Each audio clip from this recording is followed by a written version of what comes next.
안녕하세요. 형편없는 시댁을 만나 결국 이혼을 하게 된 30대 이혼녀입니다. 누구에겐 시답지 않은 이유가 될 수 있는 사사로운 서름 때문에 이혼을 하게 된 사연을 들려주고자 왔습니다. 결혼을 하게 되면 원래 어느 집에서든 시댁과 친정 문제로 부부 사이에 트러블이 발생하는 건가요? 저희 부부만 그런 게 아니라 다 그런 건가요? 하소연이라도 해서 위안을 얻고 싶어 이렇게 라디오를 찾게 되었네요. 부부가 돼서 한 번도 다툼 없이 살아갈 수는 없다는 거 인정하지만 남편과 제가 서로에게 감정 상하는 것이 어째 우리만의 일이 아니라 자꾸 시댁과 친정이 걸려야만 없는 건지 모르겠습니다. 명절 또한 그래요. 제가 딸이었을 땐 마냥 즐겁기만 했던 명절이 며느리가 되니까 다이어트 기간이 되어버린 것처럼 그렇게 밥맛이 뚝 떨어지더라고요. 행복하고자 시작한 결혼인데 저는 살아온 세월 중 역대로 불행한 시간을 보내야만 했습니다. 제가 이혼하기까지 1년 조금 넘은 시간이었습니다. 시간이었죠. 그 짧은 시간조차 글로 남기려니 더 함축하고 줄여야 되더군요. 그래도 최대한 저의 경험을 살려서 들려드리도록 하겠습니다. 저는 남편과 결혼하기 전까지 남편을 잘 안다고 생각했습니다. 저희가 장기간 연애를 했는데 결혼 약속이 주변에게 알려졌을 때 주위에서 선 넘는 조언을 많이 하더라고요. 축하만 해주면 좋겠는데 자꾸만 연애와 결혼은 다르고 동거와 결혼은 다르다면서 결혼 신중하게 결정하는 건 맞냐고 수도 없이 묻더군요. 아줌마 아저씨 되는 직장 동료들이 특히나 그런 소리를 입에 담았습니다. 그때는 시모시부가 한 10대 명은 있는 기분이었어요. 그저 잘 알지도 못하면서 남의 인생사 함부로 말하는 잔소리로 들렸다는 거죠. 말 그대로 제가 남편과의 결혼을 선택한 건 결혼이 10년의 연애의 종착지라고 생각하기도 했고 나이 35살에 또다시 다른 남자를 만나 연애의 과정을 거쳐 결혼까지 도달하기엔 너무 늙었다고 생각했기 때문이었습니다. 그런데 그렇게 얼렁뚱땅 결혼을 한번 갔다 오고 나니 결혼에는 나이가 중요한 것이 아니라는 걸 지금에서야 깨닫고 있네요. 남편과는 제 첫 직장에서 만나 이어져 온 인연입니다. 남편은 첫인상부터가 순둥순둥한 스타일에 약간 자기 취미에만 푹 빠져 사는 괴짜 느낌이 강한 남자였어요. 그래서 주위에 친구가 별로 없었고 남편과 어울려주는 사람도 굳이 업무 얘기 아니면 다가가질 않더군요. 저는 그런 점이 오히려 마음에 들었습니다.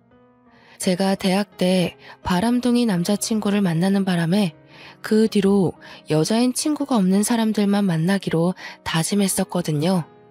하필 그 시기에 제 눈에 들어온 사람이 바로 남편이었던 거죠. 다른 동료들은 남편이 사회성이 부족해서 사람들과 어울리기 힘든 성격이라고 했지만 저는 그렇게 보지 않았습니다. 제가 말을 하는 걸 좋아하기 때문에 주로 남편에게 제가 먼저 말을 걸면 남편이 대답을 잘해줬어요. 저는 그런 심심찮은 대화 사이에서 남편의 은근한 개그 포인트를 느꼈는데 그래서 완전한 호감으로 마음을 열었던 것 같습니다. 제가 먼저 대시를 해서 이어진 만남이었고 연애 기간 내내 제 기대와 같이 남편은 주위에 여자 없이 저랑만 어울리는 남자친구가 되어주었어요. 10년의 연애 끝에 결혼을 하게 되었을 시점 제가 남편을 개과천선시켰다고 해도 과언이 아니었는데요. 운두년 같던 사람이 저와 연애를 하면서부터 점차 사람들과 잘 어울리게 된 것도 신뢰받는 팀장으로 승진된 것도 상대의 감정을 살피고 적당한 배려를 하게 된 것도 전부 제가 남편을 그렇게 변화시켜 놓은 거였습니다. 원래 남편을 알던 사람들은 남편의 변한 모습을 신기했고 남편은 어딜 가나 여자친구 잘 만났다는 소리를 들었죠. 결혼 신중하게 하라는 소리를 잔뜩 들은 저와는 다르게 말입니다. 남편의 청혼으로 결혼을 하게 된 저는 그야말로 나름 성공적인 결혼을 했다고 생각했습니다. 제가 남편을 변화시켰다고 했잖아요.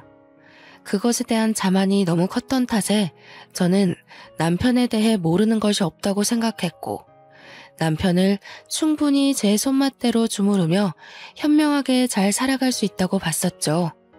그때만 해도 제게 남편이란 존재는 결혼을 해도 괜찮은 수준이 아니라 이 남자 아니면 더 이상 내 결혼은 없다라고 생각했을 정도였습니다. 그리고 결혼을 한다고 하더라도 10년을 연애했는데 뭐가 크게 달라지겠어요. 같은 지붕 아래 살게 되었다는 것만 다르지 연애하던 때와 차이가 없을 거라고 확신했습니다. 그렇게 결혼을 하고 첫 명절이 다가온 시기에 저는 주위 사람들이 왜 그렇게 연애와 결혼이 다르다고 했는지 아주 제대로 느끼게 되었는데요. 왜 명절 때마다 뉴스에 명절 증후군 소식이 여기저기 들려오는지 알 수 있었습니다. 결혼을 하고 첫 설날이 다가오던 때에 저는 남편의 낯선 모습을 마주했어요. 이번 명절에 우리 식구 다 같이 태국 여행 가기로 했어. 장모님한테 이번 명절 방문 못한다고 말씀드려야 될 것 같아. 어? 갑자기 무슨 여행? 나한테 그런 말 없었잖아. 아니, 안 돼. 우리 엄마는 혼자야. 친척들도 다 서울에 살아서 엄마 들여다봐줄 사람도 없단 말이야. 내가 가야 돼. 다음 명절 있잖아. 그때 종일 친정에 있어주면 되지. 이 여행회사 상여금이랑 명절 보너스 덕분에 가는 거라서 이미 호텔까지 싹 다 예약 끝났단 말이야. 이번만 그렇게 해. 친정 방문을 선심 쓰듯 다음 명절로 미루는 남편을 보고 어이가 없었습니다. 심지어 저는 이 사실을 명절 일주일 전에 들었어요. 시댁 전체가 태국 여행을 가기로 했고 저도 그 여행을 따라 나서야 된다고 하는데 왜 당사자인 제게 통보하듯 말해주는 걸까요? 제 동의는 구하지도 않고 멋대로 결정한 남편에게 기분이 상한 것도 상한 거지만 배우자에 대한 예의가 없다고 생각했습니다. 그래도 어쩌겠어요. 이미 일은 벌어졌고 결혼을 한 이상 첫 명절만큼은 며느리로서 시댁과 함께 보내는 게 맞다고 생각했으니 따라갈 수밖에요.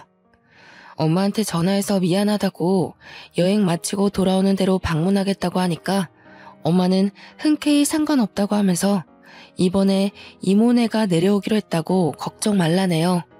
오히려 해외 나가는 제 걱정을 더하면서 조심해서 다녀오라고 했습니다. 저희 엄마가 괜찮을 리 없다는 걸 저는 알아요. 친척들이 매번 와줬던 것도 아니고 그때마다 외동인 저와 엄마 둘이서 명절 음식을 간단히 했고 아빠 차례 지낸 뒤에 소소하게 명절을 즐기면서 살았거든요. 제가 명절에 당연히 갈 거라고 떵떵거려 놓은 탓에 엄마는 아마 친척들에게 전화가 와도 여느 때처럼 저와 같이 명절을 보낼 거라고 말했을 겁니다. 저 포함 사위까지 같이요. 그런데 제가 아예 못 가게 되었잖아요. 진짜 속상하더라고요. 친구들은 제가 명절 음식 준비 안 하고 시댁에 시달리는 것 없이 놀러가서 좋겠다고 부러워했지만 여행도 여행 나름이지 않습니까? 시댁 식구들이라고 하지만 어떻게 보면 저만 동떨어진 구성원이잖아요. 시댁 식구랑도 저는 아직 못 친해졌는데 시댁들만 아는 친척들까지 다들 신이 나서 즐기는 여행이었습니다. 차라리 집에서 음식을 하는 게 나을지도 모른다는 생각했을 정도로 저는 여행 내내 피곤하기만 했어요. 같이 가는 대상들이 누군지에 따라 여행도 추억이 될 수가 있고 경험이 될 수도 있더라고요. 제게 시댁들과의 첫 여행은 앞으로 살아가는데 큰 미천이 될 경험이 된 듯 싶네요. 다른 애 있는 가정들이라 저랑 남편만 신혼이었거든요. 그 때문에 모두가 자유롭게 놀고 즐기는 걸 저희 부부는 시부모 모시는 효도 여행을 해야만 했습니다. 시모는 또 땀이 얼마나 많은지 태국에서 삼켜 죽겠다고 엄청 징징거리더라고요. 남편은 시부 데리고 남자끼리 오붓하게 부자 여행 즐기고 싶다고 하는데 그럼 시모는 빼도 박도 못하게 제가 모셔야 되는 거잖아요. 여행은 고작 3박 4일이었는데 그 3박 4일 동안 시모의 투덜거림에 시달렸더니 한 달은 죽치고 고생하다 온 기분이더군요. 예, 새아가. 이 집에 직원 좀 콜해서 샴푸 새 걸로 바꿔놓으라고 좀 해. 태국이 위생 안 좋기로 말이 많더라고. 이 샴푸나 바디워시에 무슨 짓을 했을 줄 알고 쓰겠니? 어머님, 원래 여행은 그런 거예요. 제가 보기엔 깔끔하고 멀쩡한데 왜 그러세요? 그렇게 위생이 걱정되시면 다른 나라로 여행 오면 안 되지 않을까요?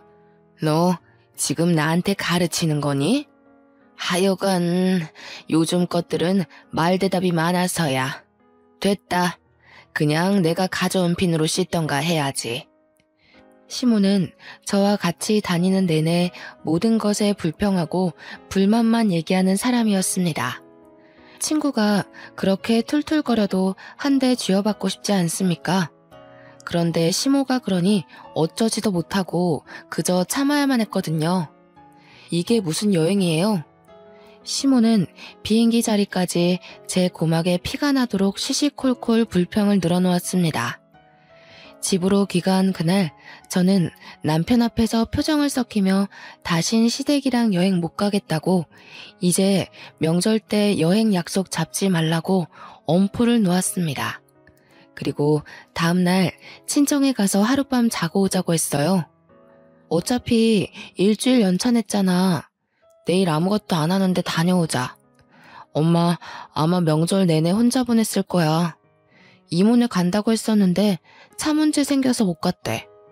다음 명절에 가기로 했는데 왜 그런 말을 했어? 어느 세월에 포항까지 갔다 와. 내일까지는 고속도로 막힐 것 같은데. 그래도 출근하기 전엔 좀 쉬다가 가야지. 자기 웃긴다. 비행기 타고 태국은 뿔뿔 돌아다니면서 같은 땅인 포항은 왜 못 가? 못 가는 게 아니라 가기 싫은 거 아니고? 솔직히 피곤해서 그래. 노는 것도 좋은데 우리도 나이가 있잖아. 사람이 다시 힘내서 일하려면 휴식도 필요하지 않겠어? 또 상여금 받으면 그땐 장모님 모시고 갔다 오면 되니까.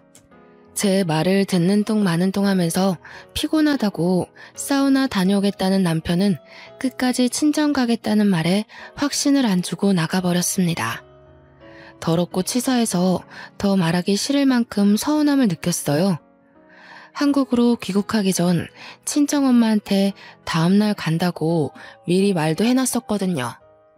엄마를 2번 실망시킬 수도 없고 실망 주고 싶지 않았던 저는 결국 저 혼자라도 가야겠다고 생각을 했습니다. 다음날 아침부터 친정 가려고 짐을 싸고 있는데 남편이 저더러 어디 가냐고 묻는 겁니다. 처음으로 남편의 목소리가 듣기 싫더라고요. 미운 점이 보이니까 발소리 내는 것마저 싫어서 남편을 쳐다보지도 않고 대답했어요. 친정 간다고 하니까 남편이 한숨을 푹 내쉬면서 저보고 왜 이렇게 고집 부리냐고 하는 거 있죠. 자기 혼자 내려가면 장모님이 날 뭐라고 생각하겠어. 우리 어제 이미 이 얘기는 마무리한 거 아니었어? 뭘 뭐라고 생각해. 시댁은 태국 여행 보내주고 처가에는 문자 한 통 덜렁 남기는 인정머리 없는 사위라고 생각하겠지. 우리가 언제 얘기를 끝냈어? 일방적으로 자기 말만 하고 나가버린 사람이. 뭐 하자는 거야 지금? 우리 식구만 여행 갔다고 시위하는 거야? 장모님 입장에선 오히려 딸이 명절 음식 때문에 고생 안 해서 고마워하실 텐데. 남들은 제발 시댁이 여행 좀 갔으면 좋겠다고 하는데 여보는 뭐가 그렇게 불만이야? 그래서 내가 여행 내내 즐거웠어? 어머님이랑 한방 쓰면서 3박 4일 동안 내가 뭘 했는 줄 알아? 어머님 뒤치다꺼리만 했어. 남의 엄마 뒤치다꺼리 하는 게 어디 보통 일인 줄 알아? 다들 어머님 맞기 싫으니까 나한테 떠민 거면서 오히려 나한테 대접을 해줘야 되는 거 아니야? 뭐? 뒤치다꺼리? 너 지금 말 다 했냐? 엄마가 평소 잔말이 많아서 그렇지. 그렇다고 그걸 며느리 입장에서 욕을 해? 그것도 내 앞에서? 왜? 너희 엄마 함부로 얘기하니까 화나니? 네 엄마 중요한 건 알면 내 엄마가 중요한 건 왜 몰라? 네가 사위라면 적어도 우리 엄마한테 성의는 보여줬어야 되는 거 아니야? 결혼하고 첫 명절이야. 나만 시댁에 잘 보여야 돼? 당신이야말로 얼마나 우리 집을 얕봤으면 감히 내 앞에서 처가를 무시해?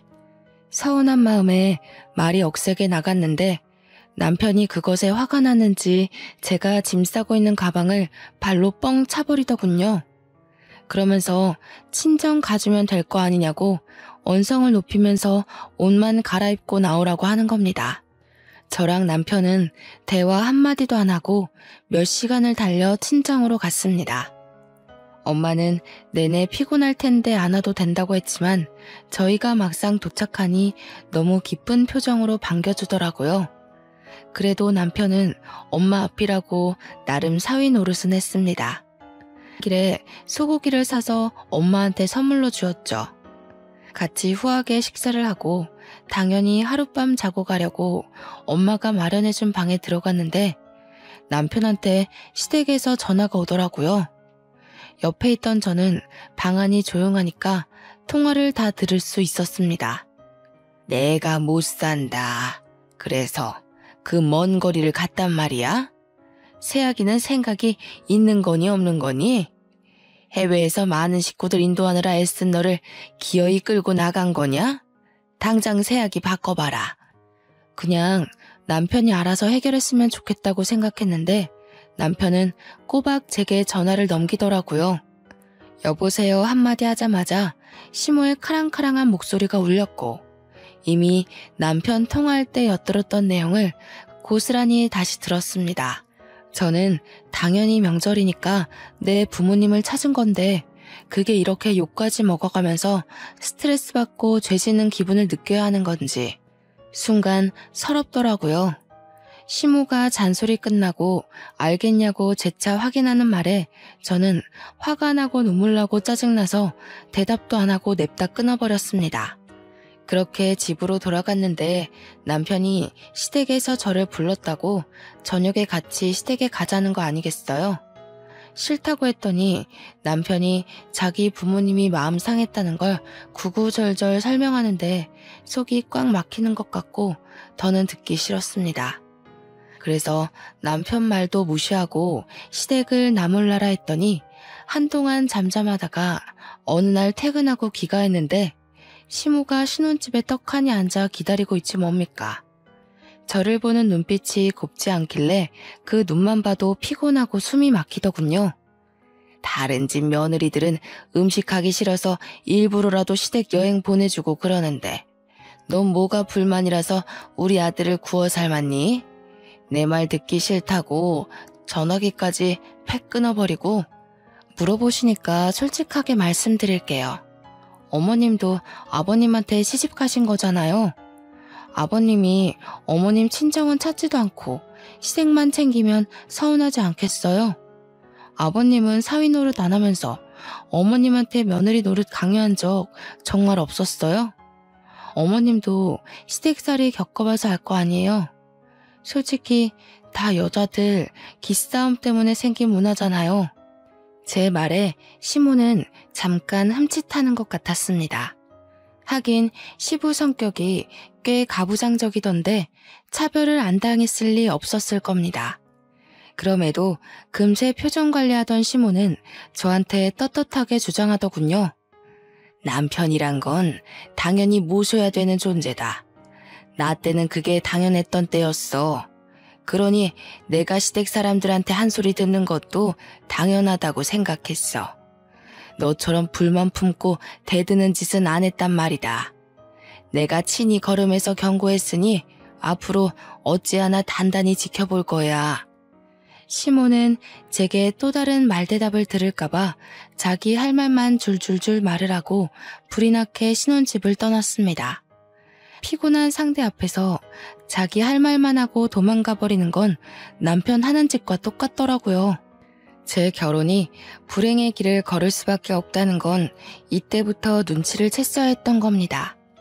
남편과 다툼을 해본 건 당시 명절이 처음이었는데요. 그전에는 웬만하면 저와 서로 맞춰주면서 지내온 사람이었는데 명절을 한번 겪고 나니 그 이후부터는 약간 자기 잘난 맛에 사는 인간으로 변해가는 거 아니겠어요? 같이 맞벌이하는 입장에서 집안일도 같이 했었는데 점 집안일에는 손을 뗐고 월급 좀 올랐다고 여기저기 사람들한테 술 사는 자리까지 많아지더라고요. 원래는 사람들과도 잘 못 어울리는 괴짜라고 했지 않습니까? 그 운둔한 성격을 바꿔줬더니 저한테 부메랑이 되어 꽂힐 줄은 몰랐어요. 사람들이랑 제 뒷담이라도 하는 건지 사람들과 어울리고 집에 오면 남편이 술 주사로 꼭 제게 한 소리를 하더라고요. 홍보팀에서 당신 보고 고집 좀 줄이래. 그런 마인드로는 기발한 아이디어 못 나온다고. 후배들 좀 그만 잡아. 후배들이 당신 얼마나 무서워하는지 모르지? 술만 마시면 저런 식으로 저에 대한 단점을 콕콕 집어냈습니다. 남편이 주구장창 제 단점을 꼽으니 처음엔 정말 사람들이 저를 그렇게 생각하는 줄 알았어요. 그러니 그땐 저도 모르는 사이 직장에서 말수가 줄어있더라고요. 그런데 알고 보니 남편이 먼저 언급하면 동료들이 후배다 보니까 그냥 남편한테 맞춰서 끄덕끄덕 해주는 거지 뭡니까? 그 사실을 어떻게 알았냐면 한날 친구 남편이 하는 대창집에 남편이 왔다고 연락이 왔더라고요. 그땐 남편이 회식 있다고 말도 안 해줬던 때라서 저도 포기하고 그러려니 있었는데 친구 남편 말로는 남편이 제 흉을 엄청 본다고 하면서 제가 알아야 될 것 같아 연락을 했대요. 친구 남편 앞에서 너무 쪽팔리고 동네 창피했지만 그와 동시에 열이 확 올라서 결국 그 가게를 찾아갔습니다. 갔더니 남편 혼자서만 잔뜩 취해서 하하호호 웃으며 진짜 제 흉을 보고 있더라고요. 여자는 저처럼 성깔이 강하면 안 되고 고분고분해야 된다면서 그러면서 뒤이어 있는 말에 저는 끝내 그 자리를 끼어들고 말았습니다. 남편이 저랑 잠자리에 대한 것도 얘기를 꺼내는 거 아니겠어요? 아무리 술 취했다고 해도 할 말 못할 말은 구분해야죠. 구분 못할 정도로 마시면 그건 짐승이잖아요. 저는 친구 남편한테 술값 2배로 계산하겠다고 하고 술을 꺼내서 뚜껑을 땄습니다. 남편 머리 위에 2병이나 콸콸 쳐부어 버렸어요. 그제서야 동료 후배들은 저를 알아보고 인사를 했고 남편은 소리를 지르면서 허우적거리다가 나자빠졌네요.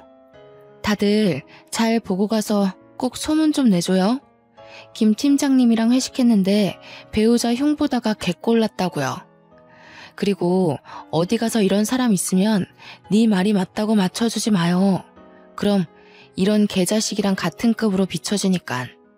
그만 가봐도 좋다는 제 말에 동료 후배들은 후다닥 달아났습니다. 겨우 중심 잡고 일어난 남편은 저를 알아보더니 무작정 삿대질을 하더군요. 그걸 제가 다시 싸대기에 날려 넘어뜨렸어요. 이런 식으로 다른 사람 앞에서 개망신 당할 거면 내 얘기 좀 하지 말아줄래? 당신 와이프라는 거 숨기고 싶거든. 고작 이런 모습 보여주려고 나한테 청혼했니? 참, 10년 연애 기간이 후회스럽다. 그날 남편은 필름이 끊겨서 잘 기억도 못했습니다. 저더러 혹시 회식 장소에 온 적 있냐길래 제가 그냥 나 몰라라 하면서 내뺐더니 그걸 그대로 믿더라고요. 그러면서 왜 직장에서 자기를 보는 시선이 이상한지 모르겠다고 예전에 왕따였을 때랑 같은 기분이 든다더군요. 남편 말로는 자기가 사회성 부족할 때 사람들이 자신을 멀리했던 당시가 떠오른다면서 기분이 나쁘다고 했어요. 남편도 자기가 왕따 당했을 때 나름 트라우마였나 봅니다. 남편 말대로 직장에선 남편 안 보는 데서 다들 남편 뒷담을 까고 난리가 났더라고요. 동료들이 저만 보면 결혼 실수했다고 동정표를 많이 던졌어요. 남편을 그 꼴로 만든 게 저라고 하더라도 그런 상황들이 그리 막 유쾌하진 않은 거 있죠.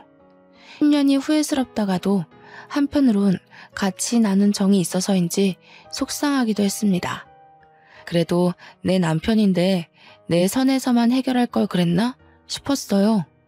하지만 그마저도 의미 없는 잡이었을 뿐이었습니다. 결국 제 손으로 다시 남편을 끌어내리는 일이 터지고 말았는데요. 몇 달 전에 있었던 두 번째 명절 말입니다. 그 시기에 저는 남편과 완전 끝내기로 마음먹었어요. 설날에 시댁의 해외여행으로 제게 실망을 안겨줬던 남편은 제 경고도 잊고서 추석마저도 시댁 주도하에 제주도 여행을 예약해버린 겁니다. 그렇다는 말은 또 친정에 안 갈 거라는 뜻 아니겠습니까? 내가 이런 식으로 하지 말라고 했잖아. 내 말 무시해? 우리 엄마 무시하는 거야? 나 이번엔 절대 안 가. 당신이 저지른 일이니까 나한테 뭐든 기대하지 마. 엄마 아빠가 명절에 여행 가는 게 좋다고 하는데 어떡해. 자식된 도리로서 부모님한테 효도 좀 할 수 있는 거잖아. 자기야말로 왜 그렇게 내 마음을 몰라? 그러니까 당신 효도를 내가 왜 같이 해야 되냐고.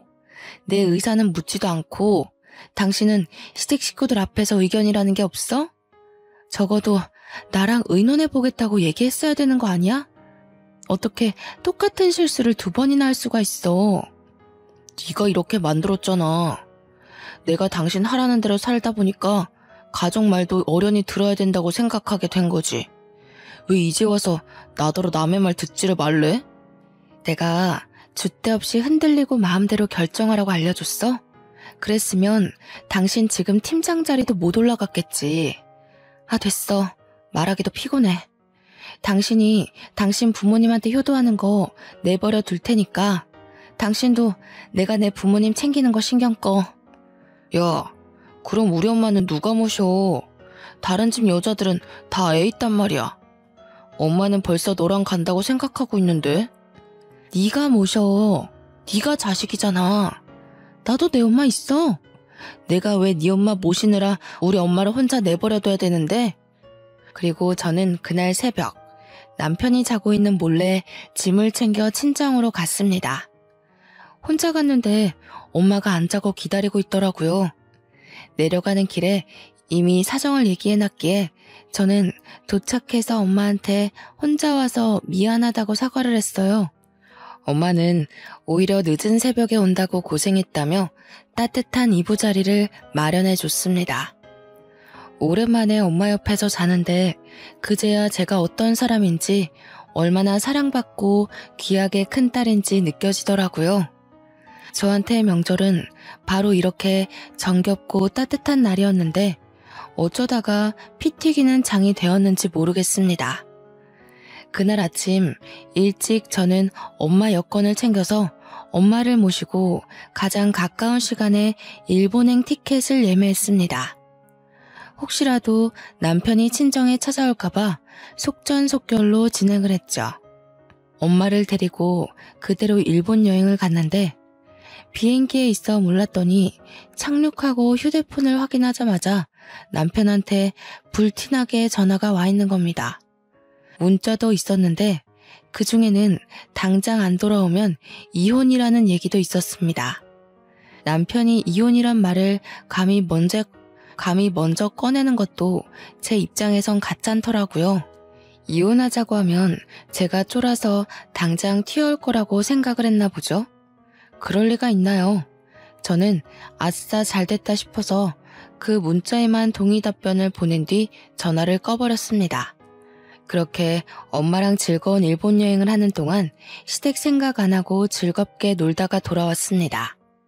바로 이런 게 여행이란 느낌을 잔뜩 받았고 제가 얼마나 스트레스를 받고 지냈는지 뼈저리게 느껴지더군요.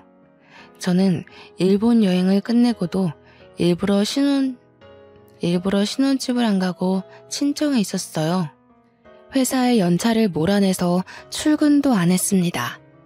그리고는 남편한테 우편으로 이혼 서류만 보냈죠. 한 일주일 지났을 때 남편이 초췌한 몰골로 친정을 찾아왔더라고요. 자기야, 도대체 왜 이래? 이혼 서류만 보내고 연락도 안 받는 게 어딨어? 제발 집에 좀 들어와.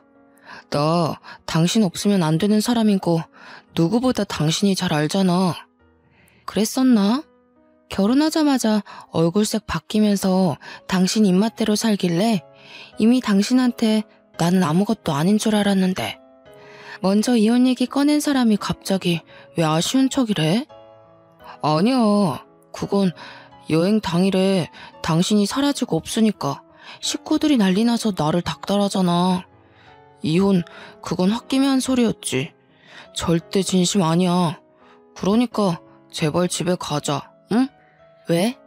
여행 가보니까 당신 식구들이 얼마나 사람 피말리는지 느꼈어? 그래서 앞으로 내가 다시 네 엄마 뒤 봐주길 바래서 온 거 아니야? 절대 아니야. 나 이번에 제주도 여행 갔을 때 죽는 줄 알았어. 엄마가 얼마나 징징거리던지. 당신 태국 여행 때 진짜 많이 힘들었겠다. 몰라줘서 미안해. 출근을 안 하니까 직장에서도 사람들이 자꾸 수근거려. 회식에도 안 껴주고. 남편이 진심으로 반성을 했던 건지 친정엄마한테 줄 명절 선물까지 챙겨왔더라고요. 한우 세트랑 제주도 여행 상품권을 쥐고 있었습니다. 그러면서 제 앞에 넙죽 엎드려 제발 집에 돌아가자고 애원했어요. 자기를 데리고 살아줄 사람은 저밖에 없다면서 이혼만큼은 안 된다고 사정하더군요. 장모님, 제발 이 사람 좀 설득해주세요.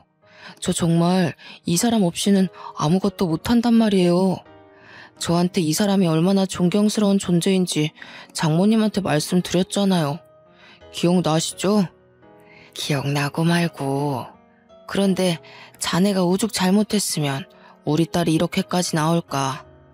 그래도 반성하는 마음이 갸륵하니 한 번쯤 용서해주는 것도 괜찮을 것 같은데 딸? 친정엄마는 남편이 시멘트 바닥에 무릎을 꿇고 있는 모습이 안쓰러웠나 봐요.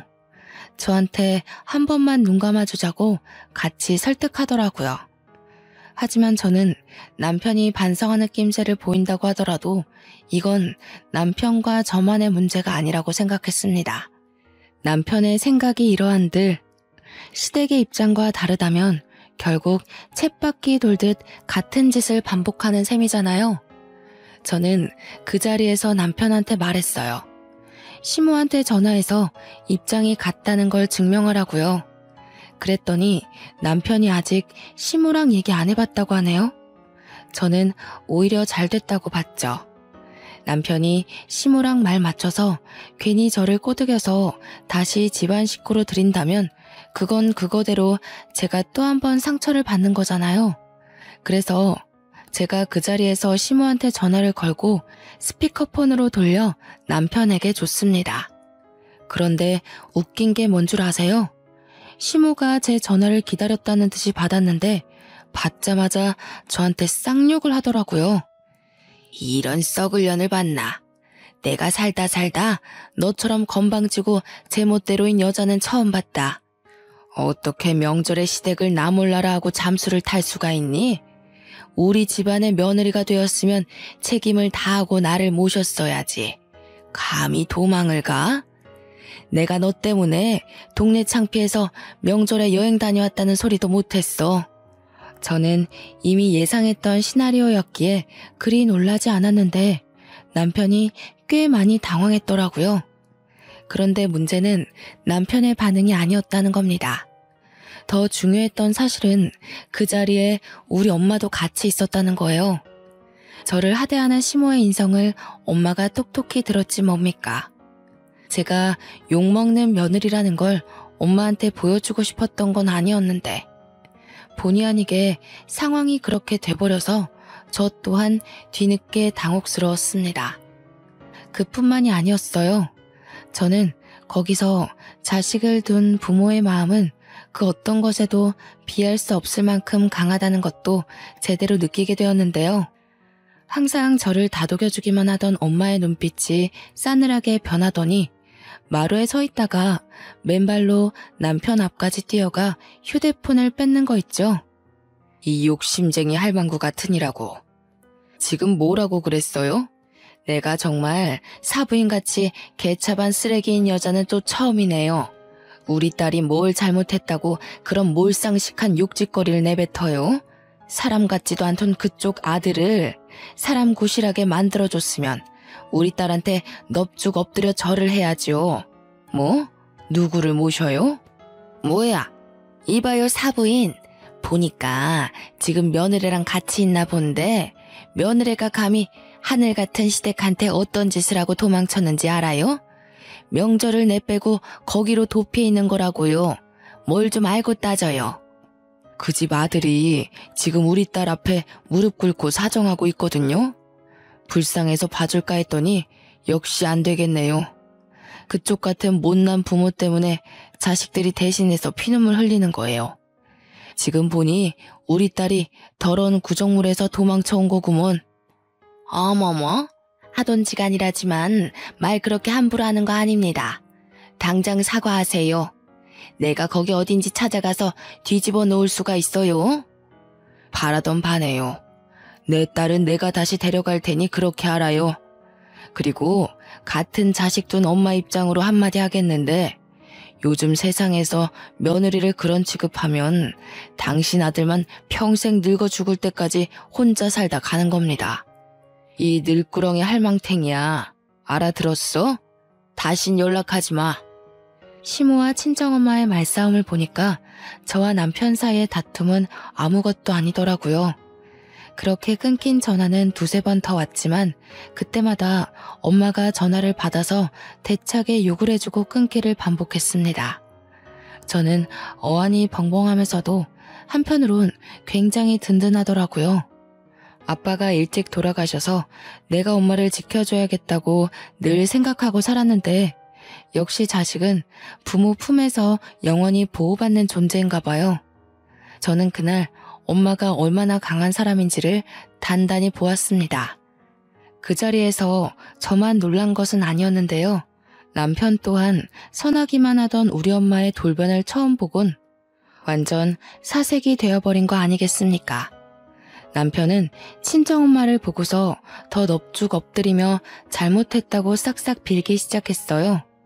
그러면서 시모는 자기가 처리한다면서 앞으로 시모랑 저랑 만나게 하는 일은 없게 할 거라고 밑도 끝도 없는 약속을 해댔죠. 하지만 엄마는 이미 제가 시댁에서 어떤 취급을 받는지 들어버린 마당에 남편을 곱게 보지 못했습니다. 자네가 잘할 놈이었다면 진작에 우리 딸이 그런 취급 안 받도록 만들었겠지. 내 딸을 존경한다고 했었나? 그렇게 안 봤는데 정말 앞뒤 다른 놈이었구먼. 나 더 이상 자네한테 볼 일 없다.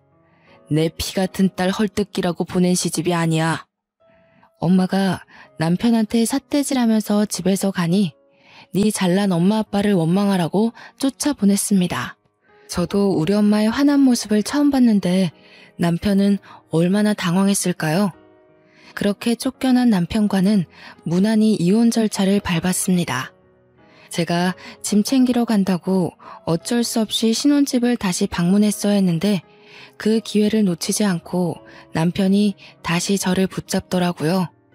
어처구니 없는 건 남편이 이혼 조정 기간을 염두에 계속 제 마음을 설득하고자 하면서도 와중에 시모를 부른 거 아니겠습니까? 여태 제가 남편을 만들다시피 고쳐놨다지만 이 정도로 남에게 의지하는 사람인 줄은 몰랐어요. 제가 없으니 시모한테 얼마나 기대고 있었던 건지 시모한테 저를 설득해달라고 불렀더라고요. 그래, 사부인 건강은 좀 어떠니? 잘 계시고? 언제 한번 모시고 우리 집에 들리거라. 일이 이렇게 되는 바람에 내가 초대를 한번 못했네. 일정 맞춰서 사부인 좋아하는 식사로 대접할 테니 모셔와. 사부인이랑 합의 잘 보고 너희 뜻대로 살도록 해줄게. 그러니 이혼은 취소하거라. 아직도 처지를 모르시네요? 아쉬운 사람이 찾아가야지 우리 엄마가 왜 헛걸음을 하겠어요? 우리 엄마는 이대로 저랑 저 인간 관계가 끝나길 바라고 있어요. 아직도 이혼하면 제가 손해라고 보시나 봐요? 남 걱정할 때가 아닐 텐데요. 저 인간이 직급 승진할 수 있었던 거 다 제 덕이에요. 남편 말로는 시모가 사과하러 온다고 하길래 어떻게 사과를 하나 살짝 궁금했는데 사과는커녕 끝까지 자존심 안 굽히려고 고개 빳빳이 들고 있는 꼴을 보니 굳이 제가 용서할 필요는 없겠더라고요. 그렇게 저는 시댁이 채운 쇠고랑에서 완전히 벗어날 수 있었습니다. 전 남편이랑은 같은 회사니까 어쩔 수 없이 마주쳤는데요.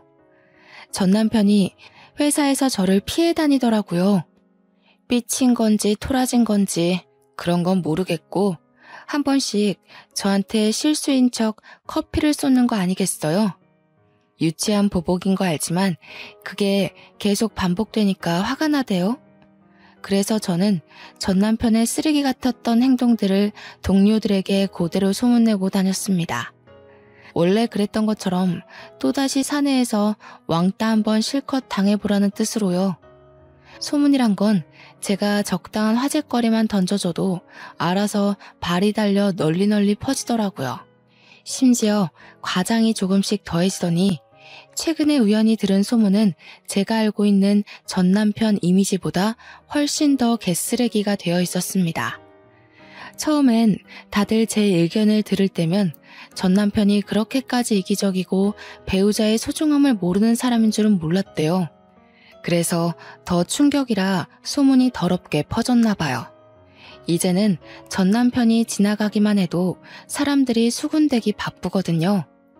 그러니까 사람은 살던 대로 살아야 된다고 간도 콩할 만한 사람이 감히 시댁을 앞세워서 와이프 무시하고 다니니까 천벌받는 거잖아요. 와이프 욕하는 게 자기 얼굴에 침 뱉는 건 줄도 모르고 신나게 했을 생각하니까 다시 돌이켜봐도 참 한심하네요. 들리는 소문에 의하면 전 남편이 상사한테 깨져서 비상구에서 오는 걸 여자 동료가 봤다고 저한테 말해주더라고요. 항상 윗선에 결제 보고 올리기 전에 제 검토를 받고 갔던 사람인데 혼자서 하려니까 뭐가 많이 안 되는 것 같았어요. 저 없으면 자기는 아무것도 아니라는 전 남편의 말이 지독하게도 공감이 되는 거 있죠. 소중한 줄 모르고 자기 사람이라며 저를 함부로 했으니 꼴 좋네요. 반대로 저는 오히려 결혼을 한 것이 손해였어요. 다들 저더러 전 남편과 왜 결혼하냐고 선 넘는 조언을 해줄 때 들어 먹었어야 했다는 걸 이혼을 하고 나서야 깨달았습니다. 어른들의 말이 무조건 고지식하다는 건 틀린 말이에요. 어른 말 들으면 자다가도 떡이 생긴다는 거. 그거 모른 척 외면하고 결혼을 진행시켰다가 제가 눈물나게 혼쭐났잖아요. 시댁이 아무리 잘나면 뭐합니까? 제가 소중히 여기고 사랑하는 친정을 감히 무시하고 깔보는 시댁이라면 당연히 없는 게 낫죠. 이혼을 하고 난 뒤에야 더 상쾌한 날을 보내고 있는 저는 나이 때문에 결혼해야만 한다는 압박에 스스로를 가두지 않고 자유롭게 마음을 열고서 인연을 만나는 중입니다. 새로운 인연이 닿다 보면 언젠가 제게 알맞은 남자가 나타나지 않을까 기대도 하고 있어요. 대신 다시는 사람을 고쳐 쓰진 않고 있는 그대로의 인품을 보겠다고 다짐을 하면서요. 전 남편과 10년을 만났으니 과거를 되돌아볼 때마다 어쩔 수 없이 전 남편을 떠올려야 할 거예요. 세월 앞에 장사 없는 거 아는데 세월도 뼈아픈 경험을 잊게는 못해주는 것 같아요. 세월 헛되어 보냈다는 생각도 들지만 그래도 한편으론 정말 귀한 경험을 하지 않았나 싶습니다. 전 남편 같은 사람 덕분에 만남의 기간이 사람과의 관계의 필수적인 요인은 아니라는 걸 깨우쳤잖아요. 늦은 나이에 결혼했기 때문에 그만큼 사람을 잘 알고 결혼했다고 생각했는데 사람이란 건 어쩔 수 없이 실수를 할 수밖에 없는 존재라는 것도 알았어요. 세상에 완벽한 사람은 없고 저 또한 미숙한 성인일 뿐이라는 것도요. 제 나이가 40, 50이 되면 어떻습니까? 더 이상은 나이에 쫓겨서 제 인생을 버리는 식으로 결혼을 하고 싶진 않네요. 주변인의 눈치에 줏대 없이 흔들리는 것도 문제지만 저처럼 주변이 조언을 잔소리로 듣고 귀를 닫아버리는 것 또한 문제가 아닌가 싶습니다. 저도 이번 계기에 제 자신의 헐랭이 같았던 태도를 좀 되돌아볼 수 있었어요. 제 자신을 위해서라도 필요한 조언을 걸러 들을 수 있는 길을 길러야겠다고요. 여러분들은 어떠신가요? 주변인 말 안 듣고 내 입장 밀고 나갔다가 실패를 하신 적은 없나요? 저보다 더 훌륭한 경험을 하신 분들 많을 거라 생각합니다. 그 모든 것들이 청취자분들의 발목을 잡는 게 아니라 미천이 되는 경험이었으면 좋겠네요. 제가 준비한 사연은 여기까지입니다. 비록 제 사연의 결말은 이혼이지만 제겐 이혼녀라는 것이 꼬리표가 아니라 삶의 고충을 이겨냈다는 머리표라는 것을 자랑스럽게 말씀드리고 싶어요. 긴 사연이었습니다. 들어주셔서 너무 감사합니다.